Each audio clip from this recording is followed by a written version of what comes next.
Welcome to Lakshmi ceramics மற்றும் GT holidays வழங்கும் Neeya Naana. Welcome to great Kirikalan magic show. அலைகடலான திரண்டு வந்து ஆர்ப்பாட்டமே இல்லாமல் இங்கு அமைதியாக அமர்ந்திருக்கும் என் ரசிக பெருமக்களே, உங்கள் எல்லோருக்கும் என் அன்பார்ந்த முதல் வணக்கம். கோபிநாத்தின் அன்பு வணக்கம். டிஜிட்டல் ஈரா வந்த பிறகு சினிமா விமர்சனம், ஃபிலிம் ரிவ்யூஸ் அப்படிங்கிறது முன்னை விட அதிகமாக இருக்கிறது. அந்த படம் எப்படி இருக்கிறதுன்னு ரிவ்யூ பண்ணக்கூடிய ஒரு பெரிய ட்ரெண்டும் இருக்குது. ஒரு பெரிய அது எப்படி ஒரு ஒரு ஒரு பெரிய சர்க்கிள் அதில் பில்ட் ஆகிருக்கு அப்படின்னு சொல்லலாம். நிறைய ரிவ்யூவர்ஸை பார்க்க முடியுது. ஓ, அப்படியா விஷயம். இன்னொரு பக்கம் சினிமா ரிவ்யூஸ் ரொம்ப மோசமாக இருக்குது, அது சினிமா துறைக்கு தொந்தரவாக இருக்கிறது, அல்லது எனக்கு இது பிடிக்கல அப்படின்னு சொல்லக்கூடிய ஒப்பீனியனும் இன்னொரு பக்கம் இருக்குது. ஸோ இந்த பக்கம் இருக்கவங்கலாம் சினிமா திரைப்பட விமர்சனம் செய்கிறவர்கள் அல்லது ஃபிலிம் ரிவ்யூவர்ஸ். இன்னொரு பக்கம் இந்த ஃபிலிம் ரிவ்யூ எனக்கு பிடிக்கல அல்லது இது தேவையில்லை என்று சொல்லக்கூடிய பொதுமக்களும் திரைத்துறையை சார்ந்தவர்களும் இருக்கிறார்.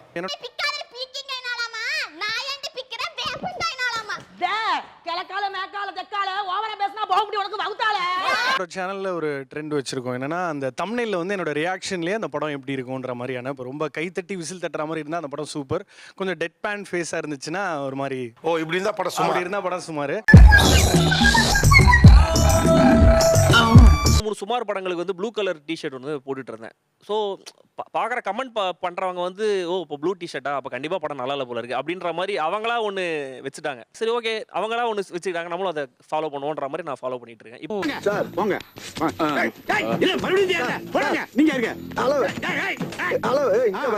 நானும் ரவுடியா? நான் புது ரவுடியா? ரவுடிங்கிறதுக்கு என்ன ஆதாரம் இருக்கு? ஒரு ரிவ்யூஸ் பண்றது இல்ல, தான் ரிவ்யூ பண்றது. நீங்க ஏதோ சொன்னீங்க, ஆனா என் காதல் நல்லா இருக்குன்றப்போ சரளமா அப்படியே தமிழ்ல வரும், இப்படி இருந்தது அப்படி இருந்தது, எனக்கு நல்லா ஒர்க் அவுட் ஆச்சுன்னு. இல்லைன்னொடனே கொஞ்சம் ஓகே இங்கிலீஷ்ல மாத்தி கொஞ்சம் அப்படியே பிடிக்கல. நீங்க இத சுகர் கோட்டட் வேர்ட்ஸ்ல எப்படி சொல்லுவீங்க இங்கிலீஷ்ல? I think I didn't perceive it right அப்படின்னு சொல்லி ஆரம்பிப்பேன். Buffaloes, what running to catch train? This is library. Will be here only. Come in slow motion. Slow motion. Now stand together separately. Together separate miss. I side stand together separately, buffaloes. Okay. Now who will excuse me, my father? One time watch பண்ணுங்கன்னு சொல்றதே வந்து எல்லாரும் ரேண்டமா use பண்ற வேர்டா இருக்கு. One time பார்க்கலாம், அதனா one time பார்க்கலாம். இத சொன்னா நம்மள பைத்தியக்காரன்னு சொல்றாயா? யாருக்கான படம்னா அப்படின்னு ஆரம்பிப்பாங்க. எனக்கு அவங்கள கேட்கணும் போல இருக்கு. நீங்க யார சொல்றதுக்கு?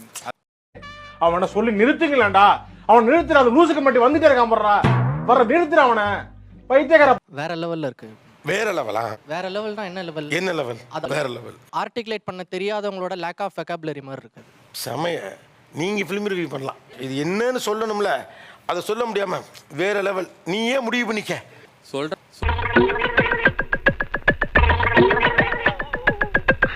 சொல்றதுக்கு ஒன்றும் இல்லை அப்படின்றவாங்க. அப்புறம் 15 நிமிஷம் அந்த வீடியோ இருக்கும். அப்புறம் என்னத்துக்கு சொல்றதுக்கு இல்லை அப்படின்றதே. ஃபுல் ரிவ்யூ சொல்லிடுறாங்க, சொல்லி முடிச்சுட்டு கடைசியாக உங்களுக்கு பிடிச்சிருந்தா போய் பாருங்கன்னுவாங்க. அதுக்கு நான் ஏன் ரிவ்யூ பார்க்கணும் அப்படின்னு இருக்கேன் சார். சரி, இன்னொரு முக்கியமான வேர்டு சம்பவம் அப்படின்னு சொல்றது சார். என்ன சம்பவம் என்ற வார்த்தைக்கான அர்த்தம் வந்து யாரையோ ஏதோ பண்ணிட்டாங்க அப்படின்றது. சம்பவம் என்றது வந்து நம்ம ஐயா கூட அடிக்கடி பயன்படுத்தாரு. சம்பவம் பண்றாங்க, சம்பவம் அப்படின்னு சொல்லிட்டு. அதோட அர்த்தம் வந்துட்டு என்ன சம்பவம் என்னன்னு புரியல. ஸோ நான் இங்கே சம்பவம்னு சொன்னேன். சரி, நான் செவனே தானா போய்க்கிருந்தேன். யாரு வம்பு தும்புக்காச்சும் போனா அடிக்கடி பயன்படுத்துவீங்களே. அபிஷேக் யூஸ் பண்ணார். இவனை சொல்றீங்க?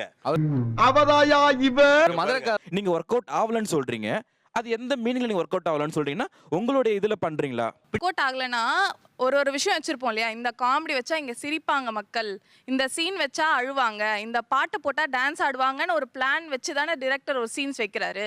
ஆனா அதெல்லாம் இங்க நடக்கல தியேட்டர்ல மேஜரா. முதல் நாள் பார்த்துட்டு இவங்க ஒர்க் அவுட் ஆகலைன்னு நிறைய படம் நல்லா ஓடி இருக்கு. ஸோ கொஞ்சம் டைம் எடுத்து அவங்க ரிவ்யூ பண்ணால் நல்லா இருக்கும். பார்க்கறது ஆடியன்ஸோட சாய்ஸ். அப்போ அதை ஏன் நீங்கள் டைவர்ட் பண்ணி அதை வந்து கெடுக்குறீங்க? யாரு நான் டைவர்ட் பண்ண முடியும்? இதை வந்து ஒரு சின்ன அளவுகோலாக தான் எடுத்துக்கிறான். நான் என்ன பண்ணி சொல்லியிருக்கான், நான் என்ன சொல்லியிருக்கான் அப்படின்னு ஒரு 4 பேர் அளவுகோலாக எடுத்துக்கிறான். அதுக்கப்புறம் என்ன தெரியுமா யோசிக்கிறான், அந்த 2 ஷோவில் அவன் ஃப்ரெண்டு யாராவது பார்த்துருக்கானான்னு ஃபர்ஸ்ட் பார்க்குறான். ரிவ்யூ வந்து அப்படி பண்றீங்க அப்படின்னு சொல்றாங்க. நாங்கள் படத்தை வந்து இங்க இருக்கிற பாதி ரிவ்யூவர்ஸ் வந்து நல்ல ரிவ்யூ தான் கொடுத்தாங்க. ஆனா அந்த படத்தை இங்க எத்தனை பேர் பார்த்துருக்காங்கன்னு கேளுங்க சார். இப்போ என்னன்னா அது ப்ரெஷ் ஷோ போட்டால் தான் அதுக்கான ரிவ்யூஸே வராங்க. அதை கூட அந்த ப்ரொடியூசர்ஸ் சில டைம் பண்ண முடியல. அந்த மாதிரி நான் பொது சொத்து அல்ல. பொது சொத்து அல்லவா? இது பொது சொத்து அல்ல. எப்படி சொல்றீங்க? ஏன்னா இதோட சென்சார் பண்ணப்பட்ட படம் வந்து யாரும் இல்ல. இங்க பாருங்க, நீங்க ஒரே ஒரு எக்ஸாம்பிள் பொதுமக்களுக்கு தானே வருதுங்க. ஒரு தியேட்டர்ல ஸ்கிரீன் பண்ணுதுல ஒரு சென்சார் பண்ணி வர்ற படம் அப்படிங்கிறது வருமானத்துக்கு வரல. இது வருமானம் இல்லைங்க, இது விமர்சனம் தான். இது என்னது? ஏன் இவ்வளவு கால்பனிச்சோட பேசுறீங்க? நீங்க சினிமா எதுக்கு எடுக்கிறீங்க? நாங்க சினிமா வந்து சம்பாதித்து எடுக்கிறோம். டிரைவ் ஒரு டெமோ கார் எடுத்துகிட்டு போய் ஓட்டி பார்ப்பீங்க. இல்லை அந்த மொபைல் ஃபோனை வந்து அவங்களே டிஸ்பிளேல ஒயர் வச்சு அதோட டிரான்சிஷன்ஸ் எப்படி இருக்குது, எப்படி மூவ்மெண்ட், ஒரு ப்ராடக்ட் என்னன்னே தெரியாமல் வாரந்தோறும் 120 ரூபா கொடுத்து உள்ள வருது சினிமாக்கு மட்டும்தான். ப்ராடக்ட்னு அதை மென்ஷன் பண்ணுறதே தவறான வார்த்தை சார். எல்லாம் ப்ராடக்ட் தான். நீங்க ஹார்ட்ல பாக்குறீங்களா, நாங்களும் எப்படிடா பார்க்குறோம்? அதே ஹார்ட்டோட தானே நாங்களும் பார்க்குறோம். Yes it is art. ஓவியம் கிரிட்டிசைஸ் பண்ணப்படுகிறது ஒன்று. புக்கு எஸ் இட்ஸ் உலகத்தின் ஆகச்சிறந்த புத்தகங்கள் கூட ரிவ்யூக்கு உட்படுத்தப்பட்டிருக்கு. இப்போ அதையெல்லாம் ரிவ்யூ பண்ணலாம், சினிமாவை மட்டும் ரிவ்யூ பண்ணக்கூடாதுங்கிறது எப்படி சார்? ஆமாம் சார், அது நிறைய எமோஷன்ஸ் அதில் இருக்குல்ல சார். நம்ம ஜஸ்ட் அது வந்து ஒரு ப்ராடக்ட்டை டீமீன் பண்ணுறது எனக்கு இது இல்லை சார். நீங்கள் ஒரு படம் பார்க்குறீங்க, அந்த படத்தை பற்றி உங்கள் நண்பர்கிட்ட சொல்கிறீங்க, அதுவே ஒரு வகையில் விமர்சனம். எல்லா டெக்னீஷியனும் அதில் இன்வால்வ்டாக இருக்கிறவங்களுக்கு ஒரு எக்ஸ்பீரியன்ஸ் இருக்குது, அவங்களுக்குன்னு ஒரு ஸ்கில் இருக்குது. ஓகேங்களா? இப்போ இவங்களுக்கு படம் பார்க்கறது மட்டும்தான் வேலையாக இருக்கே தவிர ரிவ்யூ பண்ணுறதுக்கான அந்த ஒரு என்ன சொல்கிறது, அந்த ஸ்கில்லுன்னு ஒரு விஷயம் இருக்குது பார்த்தீங்களா, அது இவங்களுக்கு எங்கேருந்து கெயின் ஆகுது, எந்த விஷயத்துலேருந்து கெயின் ஆகுது? அது அவங்க தொழிலாக வச்சுருக்காங்க. ஆமாம், தொழில் பண்ணுன்ற ஒரே கான்செப்டுக்காக. சினிமா எதுக்காக எடுக்கிறீங்க? இல்லை ஆனால் எல்லாமே வணிகம் தானே. எது வணிகம் இல்லைன்னா அதில் வணிகம் அப்படிங்கிறதுக்காக ஒரு 1000 பேருடைய உழைப்பை சரி உறிஞ்சக்கூடாது. 1000 பேர் உழைப்பு 10 மாதம் வேற என்ன அது பண்ண எவ்வளவு தகுதி இருக்குதோ அதே தகுதி என்னை விமர்சிக்க, என்னுடைய விமர்சனத்தை விமர்சிக்க கீழே இருக்கிற எல்லா ஆடியன்ஸுக்கும் தகுதி இருக்கு. டேமேஜ் பண்ணக்கூடாது. ஆனால் டேமேஜ்க்கான அளவுகோல் என்னென்ன? டேமேஜ்க்கான அளவுகோல் என்னன்னா அந்த படம் ஓடாமல் பண்ணுறது. நான் இந்த ஷோக்கு வரதுக்கு முன்னாடி நான் ஒரு தியேட்டர் ஓனர், ஒரு தியேட்டர் ஓனர், கிட்டத்தட்ட 100 வருஷமாக ஒரு தியேட்டர் பிஸ்னஸில் தான் இருக்கார். அவர்கிட்ட நான் கேட்டேன், இந்த ரிவ்யூவர்ஸால் உங்களுக்கு என்ன பிரச்சனை இருக்குன்னு நான் கேட்டேன். அவர் சொல்கிறாரு, ரீசெண்டாக ஒரு படம் வந்திருக்கு, அந்த படம் ரொம்ப ஒரு ஒன்றுமே இல்லாத ஒரு படம், ஆனால் இவங்க ரிவ்யூவர்ஸாக பயங்கரமாக அந்த படத்தை பாராட்டி, நான் இந்த படத்துக்காக நான் ரொம்ப எதிர்பார்த்தோம், ஆனால் இந்த படத்தில் எதுவுமே இல்லைன்னு ஒரு மாதிரி பயங்கரமாக ஹைப் கிரியேட் பண்ணியிருக்காங்க. அது கூட இன்னும் ரொம்ப ரொம்ப நல்ல படம் ஒன்று வந்திருக்கு சார். அந்த படத்துக்கு ஆடியன்ஸ் தியேட்டருக்கே வரலையா சார்? வியூஸே வரலனாலும் சென்சாரம்னு ஒரு ப்ரோக்ராம் பண்ணிருக்கான். யாராவது பார்த்துருக்கீங்களா? அந்த ஷோல ஒரு முறையும் இந்த படத்தை கரெக்டாக சர்டிஃபை பண்ணியிருக்காங்களா, தவறாக சர்டிஃபை பண்ணியிருக்காங்களான்னு அவன் பதிவு பண்ணிட்டு இருக்கான். என்னத்தை பேசியிருந்தாங்க, அதை டார்கெட் பண்ணியே நான் அந்த படத்தை ரிவ்யூ பண்ணேன். என் மேலே டிஃபமேஷன் கேஸ் வந்துச்சு. என்ன ஒரு டாப் சேனல்லேருந்து ஆங்கராக தூக்குனாங்க. நான் தனிப்பட்ட முறையில் த்ரெட்ஸ் ஹேண்டில் பண்ணியிருக்கேன். ஆனால் அந்த ரிவ்யூ பார்த்துட்டு முத கூப்பிட்டவர் அந்த படத்தில் வேலை பார்த்து ஒரு டாப் டெக்னீஷியன். அதுக்குமே ஒரு படத்தை பொறுத்த வரைக்கும் அது நிறைய பேரோட உழைப்பு அது உள்ள இருக்கு. அது யாருக்காக நம்ம அந்த படத்தை எடுக்கிறோம்? ஆடியன்ஸ்க்காக எடுக்கிறோம். ஆடியன்ஸ்ல எல்லாருக்குமே அந்த படம் பிடிக்கும் பிடிக்காதல ஒரு மேட்டரே கிடையாது. But it has to reach audience இல்லையா? அந்த ஆடியன்ஸ் கிட்ட ரீச் ஆகிறதுக்கு முன்னாடியே நீங்களே அந்த படம் ஒன்றுமே இல்லை நல்லா இல்லைன்னு சொல்லும்போது எப்படி ஆடியன்ஸ் தேட்டருக்கு வருவான்? இப்போ 2500 தேட்டர் இருந்த ஒரு இடத்துல தமிழ்நாடுல இன்னைக்கு 1600 சில்லற தேட்டர் தான் இருக்கு. ஏன் ஆடியன்ஸ் தேட்டருக்கு வரவே மாட்டேங்கிறாங்க? அவங்கள வர வைக்கிறதுக்கே ரொம்ப கஷ்டப்பட வேண்டியதா இருக்கு. நீங்க எத்தனை நல்ல படத்துக்கு சின்ன படத்துக்கு ரிவ்யூ பண்றீங்க பிரதர்? நிறைய பண்றது பிரதர். நானே பார்க்கறது, நான் ஃபர்ஸ்ட் ஆஃப் ஆல் நான் ரிவ்யூ பார்க்க மாட்டேன் பிரதர். ஏன்னா எனக்கு ரிவ்யூ மேலே நம்பிக்கையே கிடையாது பிரதர். என்னை பொறுத்த வரைக்கும் எனக்கு ஆடியன்ஸ் தான் பிரதர் எல்லாமே. இதே என்ன லேபிள்னு நான் ஒரு சீரீஸ் பண்ணேன். அந்த சீரீஸ்ல ஒரு ரிவ்யூவர் என்ன சொல்றான், இந்த மாதிரி என்ன மகேந்திரன் இப்படி நடிச்சிருக்கான், ஓவரா நடிச்சிருக்கான், கெட்ட வார்த்தையா பேச, நான் லிட்டரல் ரொம்ப ஹர்ட் ஆயிட்டேன். கிட்டத்தட்ட 6 மாசம் நான் பார்க்குற அம்மா கிட்டலாம் போய் நான் கேட்டேன், எல்லா லேடிஸ் கிட்டையும் கேட்டேன், அம்மா நான் இந்த மாதிரி அந்த சீரீஸில் கெட்ட வார்த்தை பேசியிருக்கேன், உங்களுக்கு எப்படி இருக்குமா, உங்களுக்கு ஓகேவா, உங்களுக்கு தப்பாக தெரியல. அந்த அம்மா எல்லாருமே என்ன தெரியுமா சொன்னாங்க, 95% தம்பி கோவம் வந்தால் கெட்ட வார்த்தை ரொம்ப வாயில வரும். அவங்க அவ்வளோ சிம்பிளாக எடுத்துக்கிற ஒரு விஷயத்த நீங்கள் ஏன் அது ரொம்ப தப்பாக பேசுறீங்க? நான் உங்களுக்கு ஒரு அப்பாலஜி பண்ணணும். நான் சொல்லுங்கண்ணா. என்னன்னா இப்போ நீங்கள் சொன்னது ரொம்ப வலியோடு ஒன்று சொன்னீங்க. கண்டிப்பாக ஒரு விமர்சகருக்கு நீங்கள் எப்படி நடிச்சிருக்கீங்கன்னு விமர்சனம் பண்ணலாம், இவ்வளோதான் எங்களோட எல்லை கோடு. நீங்கள் யார், எப்படி வளர்ந்தீங்கன்னு சொல்கிறதுலாம் எனக்கோ யாருக்குமே உரிமை இல்லை. இது என்னோட ஒப்பீனியன். உண்மையான எமோஷன் இருக்கிறவங்க எப்போ கெட்ட வார்த்தை நல்ல வார்த்தைலாம் தெரியும் அவனுக்கு. எனக்கு அதில் உடன்பாடு இல்லை சார். உங்களுக்கு உடன்பாடு தேவையில்லை பிரதர். நீங்க ரிவ்யூ நீங்க மட்டும் தான் பண்றீங்க. நான் கேட்ட 95-100 பேர் என்கிட்ட என்ன சொன்னாங்க, கோவம் தான் கெட்ட வார்த்தை வரதானப்பா செய்யும், அது தேவையில்லப்பா. அது வந்து நீங்க கேட்குற சில ஜனங்கள் தான், ஒரு குளோரிஃபிகேஷன் தான். கெட்ட வார்த்தை பேசணுன்றதை நீங்க குளோரிஃபை பண்றீங்க. நீங்க கிட்டத்தட்ட என்ன சொல்றீங்க, அந்த அம்மா என்னை சப்போர்ட் பண்றாங்கன்றீங்க. பிரதர் கெட்ட வார்த்தை பேச நான் குளோரிஃபை பண்ணல. இதே போய் பாருங்க பிரதர், சும்மா வாயில ஒரு கெட்ட வார்த்தை வரும், அந்த வார்த்தையை அவன் பாக்குறதுல ஒரு எமோஷனை தான் பாக்குறாங்க. உடனே சொல்ல முடியாது. நீங்க எப்படி நீங்க மட்டும் சொல்லுவீங்க பிரதர்? ஒரு இடத்துல இருக்கிற ஒரு சொல்ல முடியாது. கெட்ட வார்த்தை தான் பேசுவாங்கன்றதை நீங்க எப்படி நான் சொல்றீங்க? அந்த படத்தோட பையனா தானே நான் நடிச்சிருக்கேன். அது அதான் நான் ஓகே. சொல்ல முடியும் உங்ககிட்ட. எனக்கு அது புரியுது பிரதர். நீங்க ஒரு கேரக்டரா தான் வாழ்றீங்க. எனக்கு அது புரியுது. ஒரு ஆர்ட் ஃபார்மா நீங்க எவ்வளவு தூரம் வெளிப்படுத்த முடியுமோ அதெல்லாம் வெளிப்படுத்துறீங்க. நீங்க சொன்ன இந்த வார்த்தை வந்து கரெக்டா இல்ல அப்படின்றது என்னோட கருத்து. கான்செப்ட் இருக்கு இந்த கெட்ட வார்த்தையோட டிஸ்கஷன்ல. ஸ்டீரியோ டைப்பிங் பண்றது ஆப்வியஸா விமர்சனம் பண்ணி தான் ஆகணும். கெட்ட வார்த்தைன்னு நம்ம பேசுறோம்ல, அது வந்து ஸ்டீரியோ டைப்புக்குள்ள கூட நான் போல. ஒரு கெட்ட வார்த்தைன்னு எடுத்தீங்கன்னா அது யாரை குறிக்குது? ஜென்ரலா யாரை அசிங்கப்படுத்துது? உங்களை அசிங்கப்படுத்துதா? நான் வந்து உங்களை டைரக்டாக நான் சொல்லலை. உங்களோட வீட்டில் இருக்கிற பெண்களை அசிங்கப்படுத்துது. உங்களை பெண்களா தன்னை ஐடென்டிஃபை பண்ணிக்கிறவங்கள அசிங்கப்படுத்துது இல்லையா? நீங்கள் எடுத்து பாருங்க எல்லா கெட்ட வார்த்தைகளையும் நீங்கள் எடுத்து பாருங்க. அதை யார் அசிங்கப்படுத்துது, யாரை வந்து துச்சப்படுத்துது நீங்கள் பாருங்க.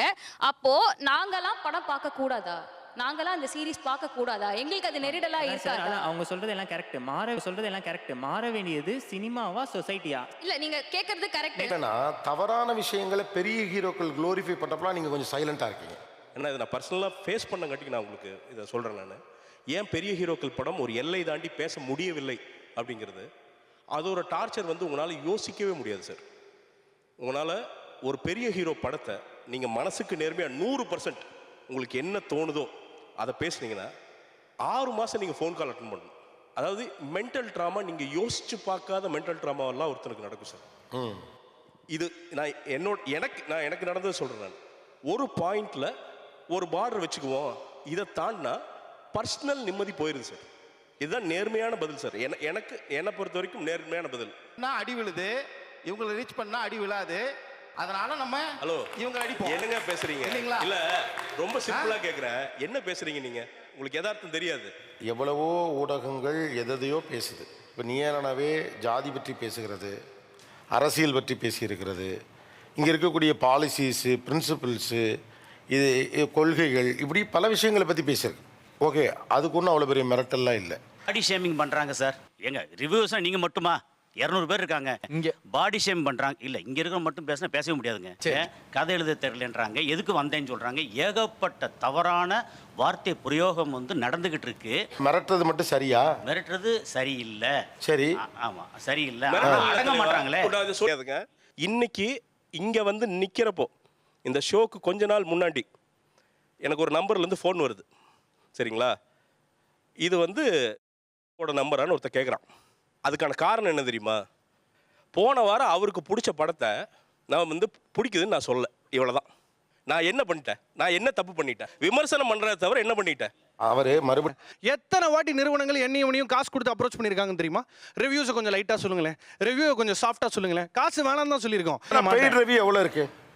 எனக்கு தெரிஞ்சு இங்கே இருக்கிற நாங்கள் யாருமே அதை என்டார்ஸ் பண்ணதும் இல்லை, எனக்கு இது நடந்ததும் இல்லை. அப்ரோச் பண்ணவங்களெல்லாம் வேணான்னு சொல்லியிருக்கோம். நான் என்ன சொன்னேன்னா, ஐயா ஒரு வாட்டி வாங்கிட்டா ரெகுலராக வாங்குற மாதிரி இருக்கும், ஏன் வேணாங்கய்யா. இவனுக்கு is one of the highest paid reviewers இந்த கண்ட்ரி ரைட் நோ. இவன் ஒரு 1001 ரிவ்யூ பண்ணிட்டு இருக்கான். இங்கே பெய்ட் ரிவ்யூன்ற கான்செப்ட் கிடையாது, கிடையவே கிடையாது. பெய்ட் ரிவ்யூஸ் இருக்கு. ரிவ்யூ வந்தது போன வருஷம் சார். போன வருஷம் வந்து ஒரு பெரிய ஹீரோ நடிச்ச படம். அந்த படத்தை எனக்கு கால் பண்ணி பண்ணியிருக்காங்க. இப்போ சமீப காலங்களில் ரொம்ப ஓப்பனாகவே, அதாவது முன்னாடியெல்லாம் வந்து பேசிகிட்டு இருப்பாங்க சும்மா ஒரு கிசு மாதிரி, அவர் காசு வாங்கிட்டு ரிவ்யூ பண்ணுறாங்க தெரியுமானா எனக்கு எல்லாம் சும்மா நாங்கள் விளையாட சொல்லியிருக்கோம். எல்லாரும் காசு கொடுங்க, எங்களுக்கெல்லாம் அப்ரோச் பண்ணதே இல்லை, இப்படிலாம் நாங்கள் பேசியிருக்கோம் ஜாலியாக. ஸோ போன வருஷத்துல ஆரம்பிச்சிருக்காங்க ஓப்பனாகவே எல்லாருக்கும் ஃபோன் பண்ணி, நாங்கள் வந்து இந்த மாதிரி ப்ரொடக்ஷன் சைட்லேருந்து பேசுகிறோம், உங்களால் கொஞ்சம் பாசிட்டிவாக கொடுக்க முடியுமா? 8 இயர்ஸாக பார்த்துட்டு இருக்கும் போது பெய்ட் ரிவ்யூஸ் இருக்குது. நம்ம அதை வந்து இல்லை மறுக்கலாம், டைம் இல்லை அதுக்கெல்லாம். மெயின் மேட்டர் என்னென்னா, இப்போ ஃபார் சம்மன் லைக் மீ, இப்போ நான் வந்து ஒரு வருஷமாக இருக்கேன் அப்படின்னு இருக்கும்போது நமக்கே தோணும். நம்ம தோணாமல் இருக்கிறவங்களுக்கு நம்ம செயின்ட் கிடையாது. அப்படியே எங்கே எதுவும் வேணாம் எனக்கு அப்படின்லாம் தோணும். சிஸ்டம் கரெக்டாக இருந்தால் உள்ளே இருக்கிறவங்களுக்கும் அது தோணும். நம்ம ஏன் பண்ணக்கூடாது, நமக்கு ஏன் ஒரு கவர் வரல, நமக்கு வந்து இப்படி பண்ணால் வந்துருவோம். அங்கே ஒரு ஆதகம் வேறு இருக்கும், நம்ம பண்ணுறோம் வியூஸ் வரல, சுற்றி இருக்கிறவங்க காசு வாங்குறாங்கன்ற ஒரு விஷயம் கேட்கும் போது நமக்கு அப்ரோச் பண்ணலாமல் நம்ம நேர்மையாக இருக்கும், சந்தோஷமாக இருக்கணுமா, இல்லை இந்த மாதிரி ஒரு மார்க்கெட்டில் நமக்கு வாழ முடியலன்ற வருத்தமாக இருக்கணுமா? அது தெரியல. ஏன்னா வந்து யாருக்குமே எனக்கு தெரியலன்ற ஒரு வருத்தம் வேறு இருக்கும். உங்களுக்கே அங்கே 3-4 பேர் தான் ஃப்ரண்ட்ல உங்களுக்கும் பேர் தெரியுமா இருக்கும். ஸோ அப்படி இருக்கும், அந்த ஃப்ரண்ட் ரோல வரணும்னு ஆசை எங்களுக்கு வரக்கூடாதா? ஒரு இசையமைப்பாளர், அவரும் ஹீரோவா இருக்காரு. அவரோட ஒரு படம் அவுட்ரேட்டா எனக்கு ஒர்க் ஆகலன்னு நான் பெருசா ரிவ்யூ போட்டேன். ஆளாக வந்து உத்தமண்டாணி அப்படின்ட்டு, சரி அடுத்த வாரம் அந்த மீட்டிங் வந்துரு. அவங்க இது ஒரு மாதிரி பழக்கப்பட்டாங்க. இதுக்கு பார்க்கும்போதே என்னால் பார்க்க முடியாது ஒரு கட்டத்துக்கு மேலே. இன்னொரு கேள்வி எனக்கு உங்ககிட்ட இருக்குது. ஒரு நடிகரை ஒரு ரசிகராக நான் போய் பார்க்குறேன்னு வச்சுக்கோங்களேன், அவர் என்ன பண்ணாலும் நான் கை தட்டுவேன் இல்லையா? அவருடைய ரசிகை நான். நீங்களும் அதையே செய்றீங்களே உங்களுடைய விமர்சனத்துல. ஏன் நீங்க ஃபேன் ஃபாலோயரா ஆறீங்க? அவர் அந்த ஹீரோவை சொல்றீங்க மிக நல்ல விஷயங்கள்லாம் பண்ணிட்டு இருக்கிறாரு. அதை ஏன் ஒரு ரிவ்யூவரா நீங்க செய்றீங்க? ஏன் அவருக்கு தனிப்பட்ட பிஆர்ஓவா நீங்க மாறுறீங்க? நடிகர்களுடைய தனி மனித துதிபாடல் அப்படின்னு சொல்றீங்க. நான் அதை அப்படி பார்க்கல. நாம இங்க சமூகத்துல ஒரு மனுஷனா வாழ்றோம்.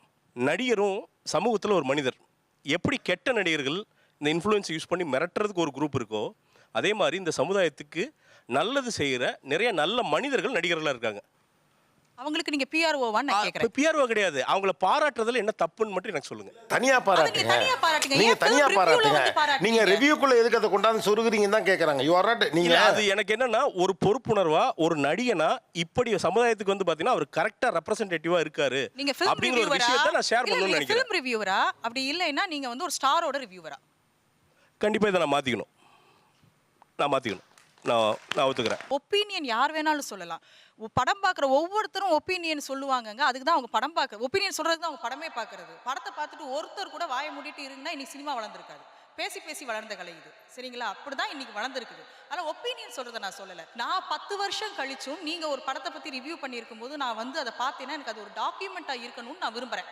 இது என்னுடைய பர்சனல் இதுவா கூட இருக்கலாம், ஆதங்கமா கூட இருக்கலாம். என்னோட முதல் ரிவ்யூக்கும் இப்போ பண்ணுற ரிவ்யூக்கும் நிறைய வித்தியாசம் இருக்குது. அவர் சொன்ன மாதிரி நெட்வொர்க்கிங்காக இல்லை, my understanding of the craft. Stage பண்ணுறாங்க, ஏன் 2 ஷாட்டில் இதை காட்டுறாங்க, இதுக்கு ஏன் சஜஸ்டிவாக போகிறாங்க, இதுக்கு ஏன் ஓடிஎஸ் போகிறாங்க, இதுக்கு ஏன் ஸ்லோமோ வைக்கிறாங்க, இதுக்கு பின்னணி இசை ஏன் இப்படி இருக்குது அப்படின்னு ஒரு படத்தில் மாஸ்டர் கிளாஸ் எடுத்திருக்கீங்க ரிவ்யூ பண்ணுறதுக்கு பதிலாக எப்படி பார்ப்பாங்க?